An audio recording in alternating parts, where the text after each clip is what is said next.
Hello and welcome to Wellness with John. I'm John Peters. I'm a therapist who's been in practice for 25 years, providing mindfulness-based cognitive therapy to thousands of patients. And in this channel, I share a wide variety of tips to help you thrive. So in this video, I'm going to talk about the relationship between prayer and meditation and whether or not they're the same thing. The short answer is no, but sometimes, so stay tuned.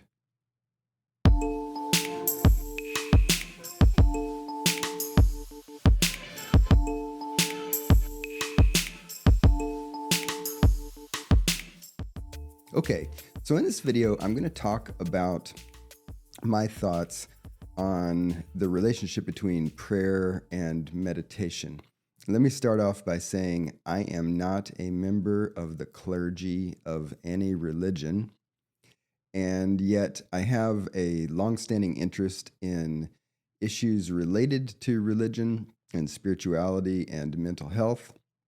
If you want to see a discussion of that I did in another video, I'll put a link up here if you want to go look at my history and just why I am interested in these topics. But suffice it to say, I'm a therapist who tries to be competent and respectful of religion and spirituality for my patients and clients. And I also think that some religious practices relate quite directly to the processes and goals of mental health treatment and counseling and coaching. And so part of what I work out for myself is how can I be supportive in a competent and ethical way of the types of things that are supportive of my clients in thriving and reaching their goals in the context of my services. So I want to talk a little bit about meditation and prayer because of all of that. And because people sometimes have some misconceptions about them. And I think if we explore the topic a little bit, then potentially both meditation and prayer for a lot of people can be helpful. And people can also avoid worrying about how there might be problems fitting them into therapy. So, for example, I had a patient one time who was seeing me for the first time. It's the initial session. And she had looked around my office and saw East Asian art and assumed that I was a Buddhist and assumed that I would incorporate my Buddhism into my services. And so appropriately, she brought up a question in the first session and said, hey, I want to know if you're a Christian or a Buddhist. And so I asked her, what's your interest in that? Or, what are you concerned about? And she says, well, I don't want you to teach me to meditate as part of therapy because that would violate my Christian practices. So, setting aside the debate about whether meditation is prohibited, which again, I'm not a member of the clergy, so I can't give some advice about, this fits with your theology or not, although I think about these things. It was important that she clarify with me that I wasn't going to ask her to do something that violated her religious practices and identity in her worship, which was a great question. I like it when people raise those questions in therapy. But I think that the basis of the question also points to a misunderstanding of what meditation is. And people sometimes think that meditation is the same as prayer. And therefore, if someone says, let's, consider meditation like for anxiety, which could include just sitting and focusing on your breath and being calm, people might equate that with worship of a deity like the Buddha and think that that's somehow in competition with a person's religious beliefs and practices. So I think that conception of meditation as prayer is misguided, which is part of the reason I want to make this video. So My thinking about what prayer is and what meditation is are this. Prayer is an act of worship, and it is a way of participating in a religious tradition. So there are forms like particular ideas, particular songs and chants and phrases and ideas that get expressed within religious traditions. And prayer is a way to affirm those ideas and to participate in them, while also affirming one's place in the kind of cosmic divine order of the religion and thus the universe, and also a way of communicating with God, let's say. And so prayer is a communication, a two-way communication, often, and yet it is a phenomenological act, meaning you do a prayer and you experience the doing of the prayer. And it's the doing and the experiencing part that overlaps with meditation, because when you pray, you have the experience of praying. You have the experience of going through the prayer, which means experiencing the effects of the prayer. And this is one reason that for clients that I have where prayer is already a part of their practice, I would never introduce that and say, you should start praying or incorporate prayer as your practice, because again, I'm not a member of the clergy. That's not my role.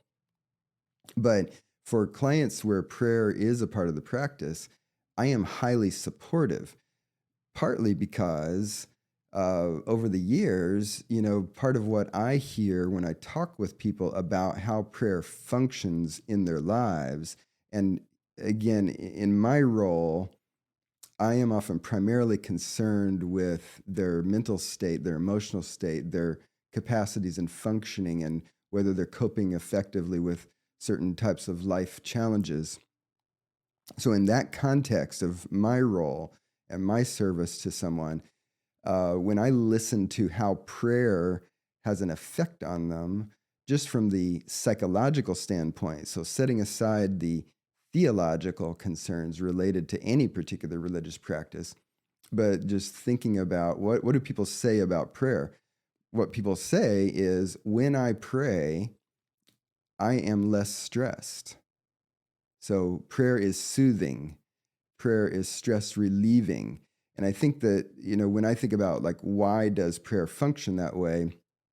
Again, it affirms one's place in the cosmos, which means that we are less out of control.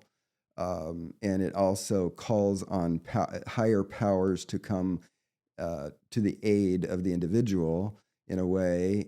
It also, you could think about prayer as a figurative and maybe literal laying of the individual challenges and concerns on the altar of the divine, which is infinite, thus has greater capacity than one's individual capacity. So it's going to a place of greater agency than the self.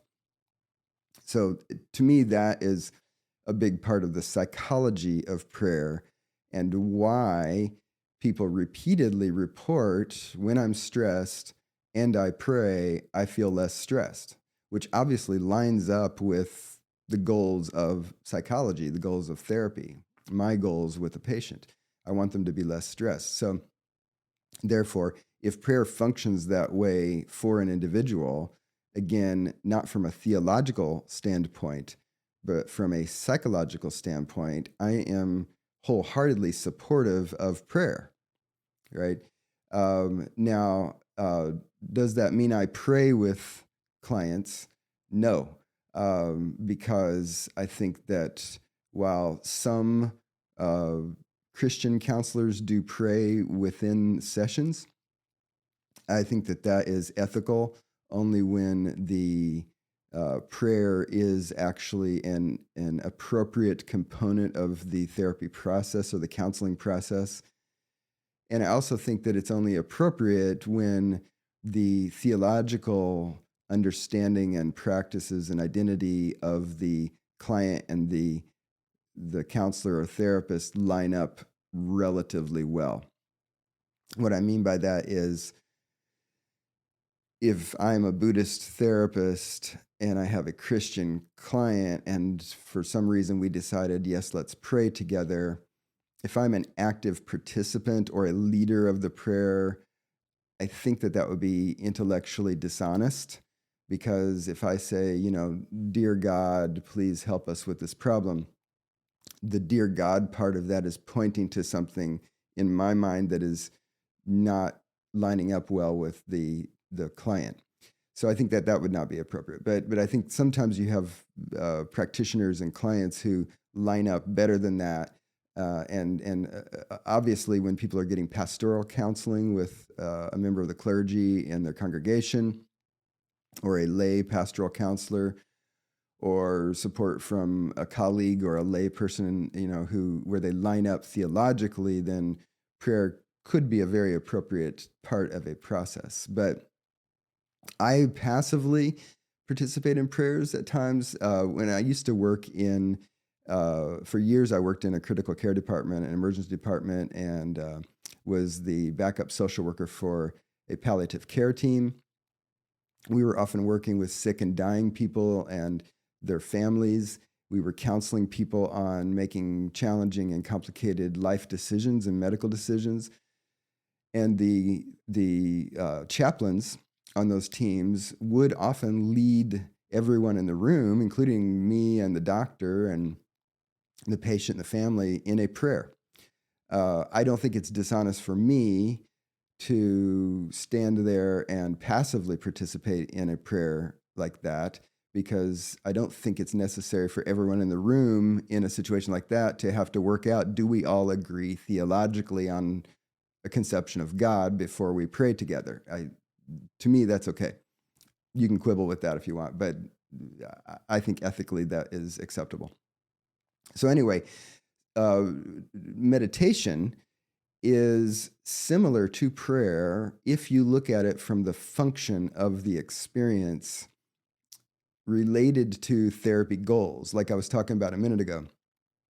If part of the goals of therapy is to ameliorate suffering, to support people in their psychological functioning, to support people in adjusting with and coping with and working with complex life situations, then part of what we want is for the person to not be miserable. And so practices that are soothing are very consistent with the therapy process and the therapy goals. And that's one way that meditation and prayer overlap, because when we meditate, let's say mindful breathing, where we just calm ourselves and we focus on the breath and we come into the present moment and we breathe in and we breathe out and we stay with it in a phenomenological sense, that is soothing often in a direct sense. And it's soothing in a way that's very similar to prayer, because I think when people pray and they say it's soothing, what's happening on the physiological level and with the nervous system is that the stress response is calming down. So prayer helps soothe people physiologically, psychologically in their brain. Meditation helps people do the same thing. And in that way, they overlap. But I don't think that they're interchangeable, because I personally do not see meditation as prayer, because most forms of meditation that I do teach people and in therapy and in other contexts are not necessarily about worship or fitting into a particular religious tradition or communication with the divine. So if you just calm down and take some calm breaths, are you meditating? Kind of. Are you praying? Not really. So prayer and meditation don't purely overlap. But I think this is a little confusing, because people associate meditation with the things that people do in Eastern religions. And so if you consider, for example, like in this picture, you have a woman who is worshiping at a shrine in a Buddhist country, And so, sometimes people look at that and say, well, she's a Buddhist, therefore what she's doing is meditating, and then that looks like prayer, therefore meditation and prayer must be the same thing. Well, when I look at that picture, I actually see a person who is doing something that I would call prayer. So when East Asian Buddhists are, genuflecting or, bowing or are, offering incense, saying phrases, chants, to me, that's more like worship because it's, again, about affirming one's place in the cosmic order. It's about performing something that is prescribed in a certain context toward a certain goal. And while, Buddhists don't exactly think about the Buddha in the same way that Christians think about images of Christ, a lot of East Asians do go to shrines in order to pray for outcomes. Like my mom is sick and I want her to get well and get out of the hospital. The reality is that East Asian Buddhists will go and do that sort of prayer at a shrine to try to increase the likelihood of the good outcome. Similar to how a Christian might pray and say, dear God, please let me get that promotion at work or whatever it happens to be. So, that kind of thing happens, in East Asian religions, but I don't call that meditation. I call that prayer. So, if you ask, do Buddhists pray? Do Hindus pray? Yes. But we can get into some of the intricacies of that analysis in another video maybe. But in any case, as a practitioner, I'm highly supportive of prayer. I hope that people who do pray can also, at least sometimes when it's appropriate and good for them, consider meditation. I do understand that there are some theological positions that just wholesale prohibit anything called meditation or even that has a whiff of meditation to it. Personally, my personal belief about that is that that's misguided because I don't think personally, and this is just my opinion, I'm not a member of the clergy giving you religious advice, but if we were to, let me put it this way, if we were to say that Christians can't sit and be calm and take relaxed breaths, then we're really restricting Christians from being able to be psychologically well, because I think that part of how we deal with our lives, whether you formally meditate or not, we have to be able to tolerate distress and frustration. We have to be able to calm down. We ideally need to be able to work on ourselves so that we increase our capacities to handle stress. Part of how that happens is working with the body, working with the breath, being present in our present experience, being accepting, not in a passive, apathetic way, but being able to engage in a state of acceptance with the challenges of life. I certainly would not want to restrict all Christians from being able to do that, right? So, when we do those kinds of things, do I call it meditation? Yeah, some of the time. But, you do you. And if you're a Christian and you don't want to meditate, then don't. But I would encourage you to think about the possibility that some things that we include in a very broad discussion of what is meditation could be helpful to you and probably could be things that you could do in ways that did not violate your religious beliefs or practices. Again, if you want to research that on your own or talk to a member of your clergy to get advice about that, that would maybe be a good idea. Now, one last thing I want to say before I end the video is that because prayer and meditation do overlap in their effects, there is the possibility that one can pray in a meditative way. So not all prayer could function like meditation, and certainly meditation often doesn't function at all like a prayer. But, one question is, could one pray in a way that also confers that same set of benefits that you get from meditation when meditation is not prayer? And the short answer is yes.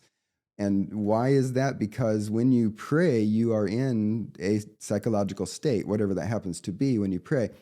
And some of that time, that psychological state might be one that is conducive. Like one reason that prayer functions like meditation is that I think psychologically it induces a state that is actually overlapping and similar to the state that happens in our bodies and brains when we meditate. And probably the best discussion of that ever is in the writings of Thomas Merton. If you've never heard of Thomas Merton, go research Merton. You can go to Wikipedia and read that article that they've got there on Merton. That's a pretty good introduction to that, just who is Thomas Merton. But he was a Trappist monk that lived in the early part of the last century. He died in like 1968 or something. But he was this Catholic Trappist monk, but he got really interested in studying other religions. And he also got interested in not just like studying East Asian religions like Zen Buddhism, but he got interested in doing Zen, and he wrote about Zen, and he wrote things that are these beautiful poetic writings about his take on how prayer and meditation actually sometimes are the same thing, and that you can meditate in a prayerful way and you can pray in a meditative way. So I'll put a link below to a really good introduction to his writings. It's the Essential Writings of Merton or something like that. But I'll put a link down there. Wonderful read, very interesting guy. And he really deeply developed himself in ways that are accessible even to non-Christians. So even if you're not a Christian, Merton is likely to be an inspiring figure if you go read that book.